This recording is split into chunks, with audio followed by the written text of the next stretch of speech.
الحمدللہ رب العالمین والصلاة والسلام علی رسولہ الکریم وعلی آلہ واصحابہ اجمعین اما بعد فاعوذ باللہ من الشیطان الرجیم بسم اللہ الرحمن الرحیم والذین جاہدوا فینا لنہدینہم سبلنا وإن اللہ لمع المحسنین صدق اللہ العظیم۔ میرے بہت ہی عزیز کارکنان جماعت اسلامی اور اس وقت پوری طرح سے مستعد مختلف کیمپوں میں موجود میرے بھائیوں، دوستوں، ذمہ داران جماعت اسلامی، سب سے پہلے میں آپ کو خراج تحسین پیش کرتا ہوں کہ آپ اپنا وقت نکال کر اور اپنی مصروفیات چھوڑ کر میدان عمل میں موجود ہیں اور لوگوں کو جماعت اسلامی کا پیغام پہنچا رہے ہیں اور لوگوں کی بھلائی کے لیے، ان کی خیر کے لیے، ان کے حق کی آواز بن کر ان کے مسائل کو حل کرنے کے لیے اور اس ملک میں ایک عدل اور انصاف کے نظام کو قائم کرنے کے لیے جدوجہد کر رہے ہیں۔ میں آپ کو خراج تحسین پیش کرتا ہوں کہ آپ نے لاکھوں کی تعداد میں نئے ممبرز جماعت اسلامی میں شامل کیے ہیں اور انشاءاللہ یہ ممبرز ایک قوت بنیں گے اور جماعت اسلامی آئندہ جو بھی لائحہ عمل طے کرے گی اس میں ہمارے لیے ایک بہت بڑی فورس کا کردار ادا کریں گے انشاءاللہ۔ جماعت اسلامی کی ممبر سازی کیا ہے اور ہم کیوں کر رہے ہیں؟ یہ اس لیے ہم کر رہے ہیں کہ جماعت اسلامی اس وقت پاکستان میں وہ واحد پولیٹیکل پارٹی ہے جو عوام کے جینوئن ایشوز کو لے کر چل رہی ہے۔ ہمیں معلوم ہے کہ اس وقت ملک میں ایک مسئلہ یہ بھی ہے کہ حکومت من چاہی من مانی چیزیں کرنا چاہتی ہے۔ وہ آئینی ترمیم لانا چاہتے ہیں تو اس کے نتیجے میں ججوں کو بھی ہاتھ میں رکھنا چاہتے ہیں، جرنیلوں کو بھی ہاتھ میں رکھنا چاہتے ہیں اور جرنیل خود سب کو ہاتھ میں رکھنا چاہتے ہیں اور اس کے نتیجے میں چند لوگوں کی اجارہ کا نظام قائم ہوتا ہے اور پاکستان کے 25 کروڑ عوام، ان کی تمنائیں، ان کی خواہشات، ان کے حقوق، یہ سب یرغمال بن جاتے ہیں۔ ہم چند ہاتھوں میں پاکستان کو نہیں دے سکتے۔ پاکستان اسلام کے نام پر بنا ہے۔ اسلام کی بنیاد جمہوریت اور شورائیت پر ہے اور عدل اور انصاف کی بالادستی پر ہے، عوام کی آزادی پر ہے، آزادی اظہار رائے پر ہے اور ان کے حقوق کی ادائیگی پر ہے۔ فرائض کا بھی نظام اسلام ہمیں عطا کرتا ہے، لیکن یہ نہیں ہو سکتا کہ ایک حکمران طبقہ ہو، اس میں فوج کے چند لوگ ہوں، اس میں عدلیہ کے چند من پسند لوگ ہوں، اس میں بیوروکریسی کے چند لوگ ہوں، اس میں جاگیردار اور وڈیرے ہوں اور اس میں سرمایہ دار اپنی طاقت سے ان پارٹیوں کو جو اسٹیبلشمنٹ کی کیاری میں اگتی ہیں اور وہیں پھلتی پھولتی ہیں اور ہم پر آ کر فارم 47 کی صورت میں مسلط ہو جاتی ہیں، ان کے ہاتھوں ہم یرغمال نہیں ہو سکتے۔ اس لیے یہ پاکستان میں جماعت اسلامی جو جدوجہد کر رہی ہے وہ لوگوں کے جنرل ایشوز کو اٹھا رہی ہے اور جماعت اسلامی کو ہی زیبا دیتا ہے کہ وہ یہ بات کرے کہ جمہوریت ہونی چاہیے۔ باقی پاکستان میں کون سی پولیٹیکل پارٹی ہے جس میں جمہوریت ہے، جس کی پارٹی میں جمہوریت ہے؟ یہ فیملی انٹرپرائزز ہیں یا ڈکٹیٹرشپ پر پارٹیاں چلتی ہیں اور یہ فیملی انٹرپرائزز ان کے جونیئر پارٹنر وڈیرے اور جاگیردار بنتے ہیں اور یہ سب پارٹیاں اسٹیبلشمنٹ کی پارٹنر بنتی ہیں اور پھر یہ سب مل کر بین الاقوامی اسٹیبلشمنٹ کے پارٹنر کا کردار ادا کرتے ہیں اور یہ جب چاہیں کشمیر کا سودا کریں، جب چاہیں اسرائیل کی منظوری کی بات شروع کر دیں اور جب چاہیں ہماری آزاد خارجہ پالیسی کو غلام بنا دیں۔ تو یہ نہیں ہو سکتا کہ پاکستان کے 25 کروڑ لوگ، وہ پاکستان کے جو قربانیوں کے بعد حاصل ہوا، جو خون دے کر حاصل ہوا، جو گھر بار چھوڑ کر لوگوں نے کاروبار چھوڑ کر اور زمینیں چھوڑ کر پاکستان حاصل کیا تھا، ہم ان کے خون کا سودا ان چند لوگوں کو نہیں کرنے دیں گے۔ اس لیے جماعت اسلامی یہ چاہتی ہے کہ اس ملک میں عدل اور انصاف کا نظام قائم ہو جو صرف اور صرف اسلام ہے۔ اسلام لوگوں کے اخلاق اور کردار کو بھی درست کرتا ہے۔ اسلام یہ چاہتا ہے کہ لوگ ذمہ دار شہری کے طور پر کام کریں اور یہ بھی چاہتا ہے کہ رشتوں کا تقدس ہو، یہ بھی چاہتا ہے کہ چھوٹے بڑوں کی تکریم اور ان کے درمیان آپس میں جو ہے وہ ایک یکجہتی اور اس کے نتیجے میں جو ہے وہ ایک اچھا معاشرہ وجود میں آئے۔ لیکن اسلام اس کے ساتھ یہ چاہتا ہے کہ اسی کی مرضی کی معیشت ہو، استحصال نہ ہو غریبوں کا۔ اسلام یہ چاہتا ہے کہ ہر ایک کو برابر کے مواقع ملیں۔ ہمارے ملک کے کیا حالات ہیں؟ تعلیم کا موقع سب کو نہیں ملتا، غریب کے لیے الگ اور مڈل کلاس کے لیے الگ اور امیر کے لیے الگ نظام تعلیم ہے، اور جس کے پاس جتنی دولت وہ اتنی تعلیم خرید سکتا ہے اور باقی تماشا دیکھتے رہیں۔ تو اسلام کیسے قبول کر سکتا ہے؟ میں حیران ہوں ان لوگوں پر کہ جو اسلام کا نام لیتے ہوں، اسلام کے نام پر بہت سے سیاست بھی کرتے ہیں لیکن اتنے بڑے استحصال پر خاموش ہو کر بیٹھ جاتے ہیں۔ اس لیے یہ اسلامی تحریک کا کام ہے کہ معاشرے میں جو طبقاتی تفاوت موجود ہے، جو فرق موجود ہے، اس کو اجاگر بھی کریں اور ان سارے لوگوں کو جنہیں محروم کیا جا رہا ہے، جن کا حق مارا جا رہا ہے، اور افسوس کی بات یہ ہے کہ انہیں اس بات کا شعور بھی ان سے چھین لیا گیا ہے کہ ان کا حق ہے کہ ان کے بچوں کو وہی تعلیم ملے جو کسی امیر آدمی کے، کسی جاگیردار کے، کسی سرمایہ دار اور صنعت کار کے بیٹے کو ملتی ہے۔ ہم اس کے لیے جد و جہد کر رہے ہیں۔ ہمارے معاشرے میں جو کچھ اس وقت آئی پی پیز کے نام پر دھندا چل رہا ہے، بینک جس طرح سے لوٹ مار کر رہے ہیں، جس طرح یہ انٹرسٹ ریٹ کو بڑھا کر انہوں نے تباہی پھیری ہوئی ہے، ہم پر قرضیں، ہم پر مہنگائی انہوں نے لادی ہوئی ہے، ہمارے بجلی کے بلوں میں ٹیکس لگتے ہیں، ہمارے گیس کے بل میں ٹیکس لگتے ہیں، ہماری بجلی کی قیمت فی یونٹ یہ بڑھاتے چلے جاتے ہیں، اور کس قیمت پر؟ اس قیمت پر کہ چند لوگوں کو یہ فائدہ پہنچائیں۔ یہ سینکڑوں میں ہیں یہ لوگ جن کو فائدہ پہنچ رہا ہے آئی پی پیز کے نام پر، اور کروڑوں انسانوں کا استحصال ہو رہا ہے۔ ان کو ہزاروں ارب روپے مل جاتے ہیں بغیر بجلی بنائے۔ یہ انکم ٹیکس ایگزمپٹڈ ہوتے ہیں۔ ہمارے مڈل کلاس لوگوں کو دیکھیں آپ، تنخواہ دار لوگوں کو، وہ بیچارے بھاگ رہے ہیں، دوڑ رہے ہیں، صبح سے شام تک محنت کر رہے ہیں، اور جو ان کو تنخواہ مل رہی ہے اس میں سے جو ہے وہ فوری طور پر ان سے انکم ٹیکس کاٹ لیا جاتا ہے، اور سینکڑوں مربع والے جاگیردار ٹکا نہیں دیتے پاکستان کو انکم ٹیکس کی مد میں۔ تو اس سے آپ اندازہ کر سکتے ہیں کہ یہ انہی کو فائدہ پہنچاتے ہیں۔ آئی پی پیز جو ہے وہ ہزاروں ارب روپے کیپیسٹی پیمنٹ کی بھی کھا رہی ہیں، اور انکم ٹیکس سے بھی استثنا ملا ہوا ہے ان کو۔ اسی طرح سے آپ دیکھیں جو برات یافتہ طبقہ ہے، جن کی گاڑیاں، جن کے پیٹرول، جن کی بجلی، یہ سب فری چلتے ہیں ہمارے خرچوں سے، ہمارے پیسوں سے، ہمارے خون پسینے کی کمائی سے، تو یہ چند لوگوں کی اجارہ کا نظام ہے۔ اسلام کے عادلانہ نظام کی میں بات کر رہا تھا، اور آپ بھی پورے اعتماد سے کریں کہ اسلام ایسے سارے لوگوں کو، ان لٹیروں کو اور ان لوگوں کو جنہوں نے ہمارے حق کے اوپر ڈاکہ مارا ہوا ہے، ان کو کیفر کردار تک پہنچاتا ہے۔ اسلام ایک نظام ہے،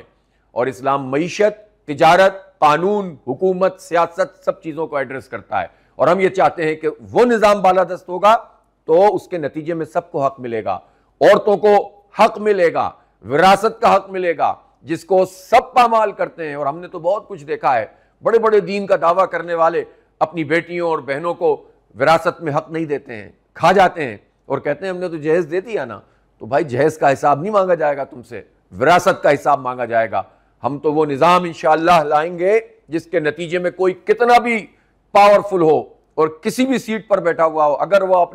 اپنی خواتین کو وراثت میں حق نہیں دے گا تو وہ سیٹ پہ نہیں رہے گا انشاءاللہ۔ تو اسلام ان سب چیزوں کو ایڈریس کرتا ہے، تحفظ فراہم کرتا ہے، اور ریاست کا یہ کام ہوتا ہے کہ وہ امن دے، وہ تعلیم دے، وہ صحت دے، وہ روزگار دے، وہ بنیادی جو جینے کی چیزیں ہیں وہ لوگوں کو مہیا کرے۔ لیکن یہ ریاست جب یہ کام نہیں کرتی اور صرف طاقت کے ذریعے سے چیزوں کو ایڈریس کرتی ہے تو ظاہر تماشا نہیں دیکھا جا سکتا۔ میں نے تفصیل سے آپ کے سامنے یہ بات اس لیے رکھی ہے کہ جماعت اسلامی کی جو ممبرشپ ہے یہ کوئی معمول کی سرگرمی نہیں ہے۔ ہم آگے چل کر ایک بہت بڑی تحریک اس کے اگلے مرحلے کا اعلان کرنے والے ہیں۔ 24 تاریخ کو انشاءاللہ جو حکومت نے معاہدہ کیا تھا اس کی مدت پوری ہونے کے بعد میں آئندہ کے لائحہ عمل کا اعلان کروں گا، اور میں آپ لوگوں سے بھی یہ پوچھنا چاہتا ہوں کہ اگر آپ سے میں یہ پوچھوں کہ اگر ہم لانگ مارچ کریں تو سب ہر دیہات سے، ہر گاؤں سے، ہر بستی سے، ہر شہر سے لوگ نکلنے کے لیے تیار ہیں کہ نہیں تیار ہیں، تو مجھے یقین ہے کہ انشاءاللہ تعالی آپ سب لوگ نکلیں گے اور ایک قوت بنیں گے۔ اور اگر ہم یہ طے کریں کہ ہم نے ہڑتال کی اور پاکستان کی تاریخ کی سب سے کامیاب ترین اور پرامن ترین ہڑتال ہوئی، تو اللہ کا شکر ہم ادا کرتے ہیں کہ جماعت اسلامی کے پاس یہ قوت ہے کہ تاجر اور صنعتکار سب آن بورڈ ہوتے ہیں، اور اس مرتبہ ہم ہو سکتا ہے پہیا جام ہڑتال کی کال دیں، اور ہو سکتا ہے کہ یہ ہڑتال پھر ایک دن کی نہیں، یہ کئی دن کی ہڑتال بھی ہو سکتی ہے۔ تو یہ بھی ہمارے پیش نظر ہے، اور مجھے یقین ہے کہ جب جماعت اسلامی اس کو اناؤنس کرے گی تو پھر ہم تاجروں کو اور صنعتکاروں کو بھی آن بورڈ لیں گے، اور انشاءاللہ تعالی ملک اور قوم کے لیے اور پاکستان کے عوام کے لیے حکومت سے جو ہے اپنا حق چھینیں گے۔ اسی طرح سے ٹرین مارچ، اسی طرح سے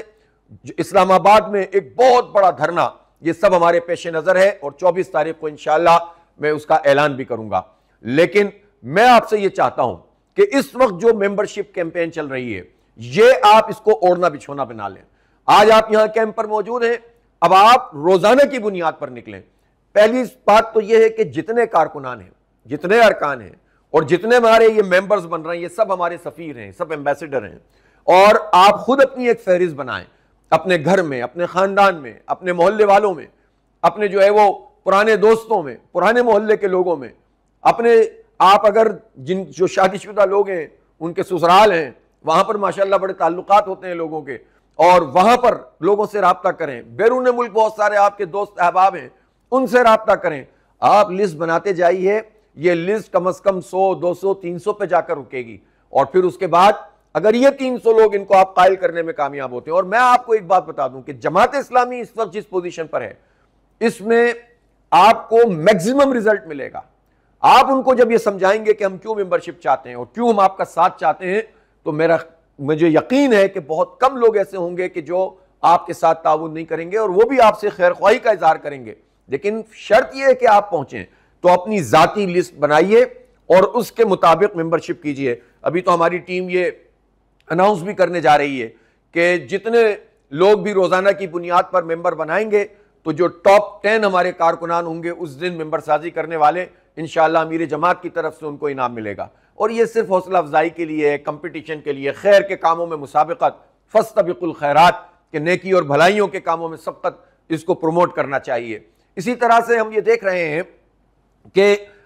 جب آپ یہ ذاتی طور پر اپنی لسٹ, جو آپ کے دفتروں میں کام کرنے والے بہت سارے لوگ ہیں, فیکٹریاں چلاتے ہیں, کاٹیج انڈسٹری چلاتے ہیں, اپنی دکان کے اوپر بیٹھتے ہیں, ملازمت کہیں پر کر رہے ہوتے ہیں, یہ سارے لوگوں کی اپنی جو ہے وہ ایک لوگوں سے راہ و رسم ہوتی ہے, میل ملاقات ہوتی ہے. تو ان سب کو ممبر بنائیے. اسی طرح سے روز نکلیں, جہاں کیمپ لگا ہوگا وہاں کیمپ, جہاں کیمپ نہیں ہوگا تو ہاتھ پہ ہاتھ دھرے نہیں بیٹھیں گے.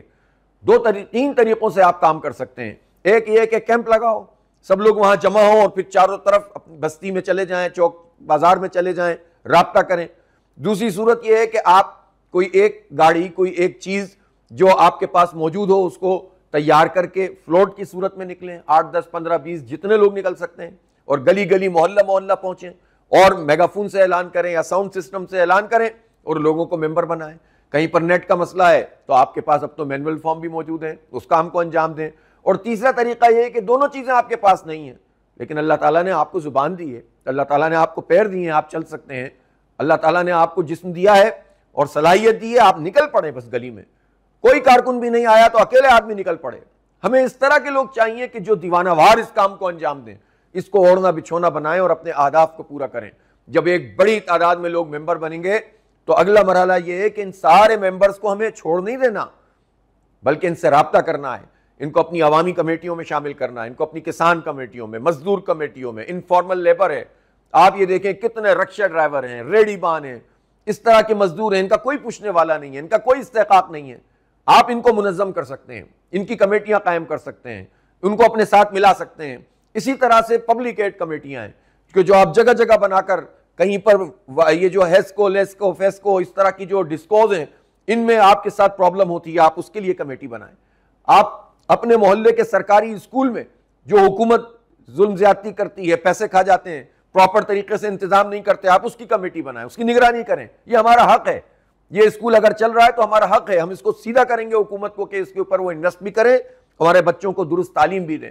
اسی طرح سے پارکس ہیں, اسی طرح سے اور چیزیں بہت ساری, اور بہت سارے محکمے ہیں جہاں پر ظلم اور زیادتی ہوتی ہے. ان کمیٹیوں کے ذریعے سے آپ وہاں ایڈریس کریں گے. پھر درس و تدریس کی کمیٹیاں بنائیں گے, فہم قرآن کلاسوں کی کمیٹیاں بنائیں گے, ہماری بہنیں اس کام کو انجام دیں گی. تو یہ ایک کمپریہنسو کام ہے جماعت اسلامی کا, جو اصلاح معاشرہ کا بھی ہے, جو سیاسی عمل کا بھی ہے, جو تربیت اور تزکیہ کا بھی ہے, اور دعوت اور تنظیم کا بھی ہے. اس پورے کام کو ہمیں آگے والے مراحل میں انجام دینا ہے. لیکن اس کے ساتھ ساتھ جو لائے عمل ہم طے کرنے جا رہے ہیں, جس کے نتیجے میں انشاءاللہ ہم اس حکومت سے کہ جس نے ہمارا حق مارا ہوا ہے, چند لوگوں کو یہ نواز رہی, اس سے اپنا حق چھیننا ہے ہمیں, اس کے لیے ہمیں پورے قوم کی آواز بننا ہے. تو جب تک ہمارا یہ پلیٹ فارم وسیع نہیں ہوگا, جب تک یہ بڑی تعداد میں ممبرز نہیں ہوں گے, تو ظاہر ہے کہ ہماری بات میں وہ وزن نہیں پیدا ہوگا. لہٰذا سائملٹینیس, متوازی طور پر, پیرلل ہمیں یہ سارے کام